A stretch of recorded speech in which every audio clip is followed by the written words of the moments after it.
চাকরিহারা শিক্ষক ও শিক্ষাকর্মীদের আন্দোলন প্রসঙ্গে মুখ্যমন্ত্রী মমতা বন্দ্যোপাধ্যায় উত্তরবঙ্গ সফরে যাওয়ার আগে কলকাতা বিমানবন্দরে সাংবাদিকদের মুখোমুখি হয়ে একদিকে যেমন চাকরিহারাদের প্রতি সহানুভূতি প্রকাশ করেছেন, তেমনি আন্দোলনের নামে সাধারণ মানুষকে হেনস্থা করার তীব্র সমালোচনা করেছেন।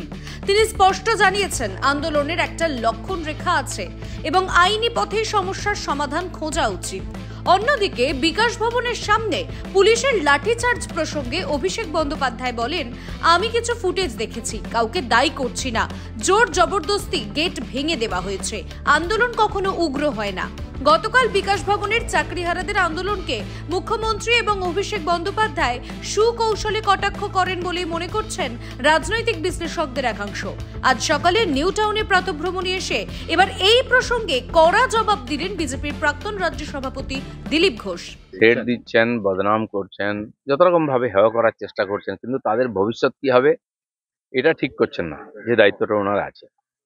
এখন ওনারা ভেবেছিলেন যে মাস্টাররা কত আন্দোলন করবেন, তারা যেভাবে জিদ দেখিয়ে আন্দোলন করছেন, এখন সরকার চিন্তায় পড়ে গেছে যে আন্দোলন চলতে থাকে, ইলেকশনের বছর কি হবে, এতগুলো পরিবার এবং সাধারণ মানুষ এই দুর্নীতি নিয়ে খুব ক্ষুব্ধ আছেন।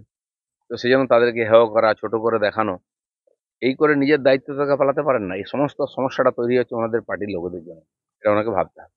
সমস্যার সমাধান করতে হবে, সেটা না করে উনি সমস্যাটাকে চেপে রাখছেন। কারণ ওই যে 8,000 শিক্ষকের কাছ থেকে যে টাকা নেওয়া হয়েছে, প্রায় 800 কোটি, সেই টাকাটা তো আর ফেরত দিতে পারবেন না, কারণ তার পার্টির লোকেরাই যুক্ত, উপর থেকে নিচে সবাই।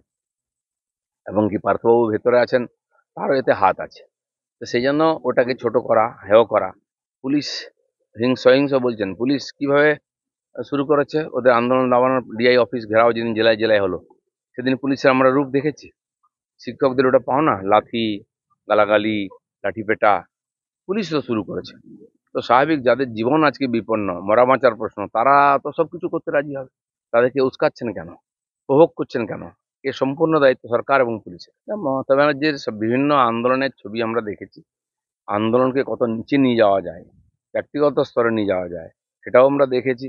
আর আন্দোলন করে দেশের সম্পত্তি কি করে নষ্ট করা যায়, সেটাও দেখেছি। এবং ওই বিধানসভার যে ভাঙাভাঙি করেছেন, তার জন্য 14 লক্ষ টাকা জরিমানাও দিয়েছেন, এটাও আমরা জানি।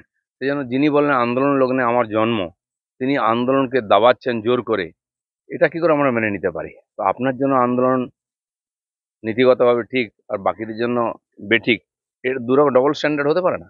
আচ্ছা, এখানে বলা হচ্ছে যে এই যে আন্দোলনটা চলছে শিক্ষকদের, এতে বহিরাগতরা ঢুকে আছে, এটা মমতা বন্দ্যোপাধ্যায়ের অভিযোগ। না, এ তো যে কোনো নামে একটা জুড়ে দিলেই হলো। মুর্শিদাবাদে গন্ডগোল হয়েছে, বহিরাগতরা চলে এসেছে, বাংলাদেশি লোকেরা। এখানে বহিরাগত, আন্দোলনে বহিরাগত। আপনি কি করছেন, বহিরাগত কি না সেটা দেখার দায়িত্ব সরকারের নয়? কে বহিরাগত ওখানে বার করুন না টেনে।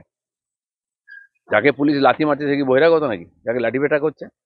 অসফল শাসকের এই ধরনের উদ্ভ্রান্তমূলক কথাবার্তা। ব্লগার জ্যোতি যেভাবে পশ্চিমবঙ্গের কলকাতা শহর, জেলা, একের পর এক জায়গা ঘুরে বেরিয়েছে, তথ্য সংগ্রহ করেছে এবং পরবর্তীকালে শোনা যাচ্ছে তথ্য পাচারও হয়েছে।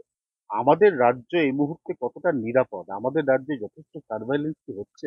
না, দেখুন, যখনই সারা ভারতবর্ষে এই রকমের দেশবিরোধী গতিবিধির উপরে অঙ্কুশ লাগাবার চেষ্টা করে সরকার, তারা পালিয়ে পশ্চিমবাংলায় চলে আসে।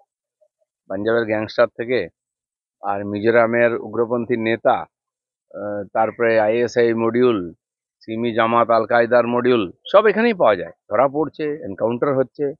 এখান থেকে আধার কার্ড আর রেশন কার্ড বানিয়ে নিয়ে চলে যাচ্ছে, অন্য রাজ্যে গিয়ে উৎপাত করছে, সারা দেশে অশান্তি করছে, বারবার হয়েছে।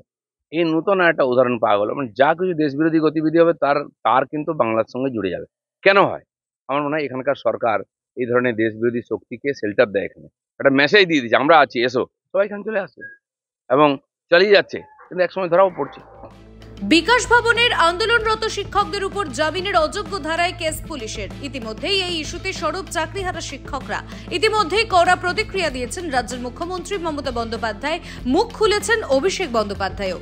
এবার এই ইস্যুতে নিশানা করলেন বিজেপির প্রাক্তন রাজ্য সভাপতি দিলীপ ঘোষ। চলতি পরিস্থিতিতে রাজ্যে শিক্ষাক্ষেত্রে অস্থিরতা আরও বেড়েছে বলেই মনে করছেন বিশেষজ্ঞরা। নিয়োগ নিয়ে অসন্তোষ, আন্দোলনকারীদের উপর পুলিশি পদক্ষেপ এবং শাসক দলের প্রতিক্রিয়া, সব মিলিয়ে রাজ্যের রাজনৈতিক পরিবেশ আরও উত্তপ্ত হচ্ছে। সল্টলেক থেকে পলাশ নস্করের রিপোর্ট, নিউজ পোল বাংলা।